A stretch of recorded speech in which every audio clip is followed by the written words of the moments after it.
நடிகை த்ரிஷா மற்றும் த்ரிஷாவோட அம்மா 2 பேரும் ஆழ்வார்பேட்டைக்கு ஓட்டு போட வந்தது பயங்கர பரபரப்பா பேசப்பட்டதுங்கிறது எல்லாருக்குமே தெரியும்.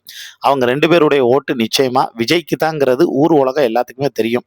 இது ஒரு பக்கம் இருக்கக்கூடிய சூழ்நிலையில, ஓட்டு போட வந்த த்ரிஷா, ஓட்டு போட்டு முடிச்ச கையோட அவங்க அம்மாவ கழட்டி விட்டு, அவங்க காருக்கு போயிருக்காங்க.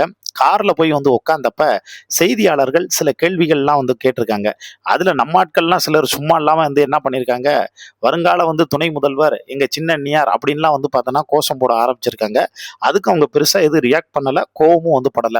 அப்புறமும் ஆட்சி மாற்றம் வருமா அப்படின்னு த்ரிஷாட்ட கேள்வி கேட்டிருக்காங்க. அந்த கேள்வி கேட்டதுக்கு த்ரிஷா பதில் எதுவும் சொல்லாம, ஒரு நமட்டு சிரிப்பு மட்டும் சிரிச்சுட்டு, நான் என்னோட ஜனநாயக கடமைய செய்ய வந்தேன் அப்படின்னு சொல்லியிருக்காங்க. இதை விட சூப்பரான அல்டிமேட் ஒண்ணு காருக்குள்ள நடந்திருக்கு. அந்த விஷயம் தான் இப்ப முழுக்க பார்த்தோன்னா ட்ரெண்ட் ஆகிட்டு வருதுங்க.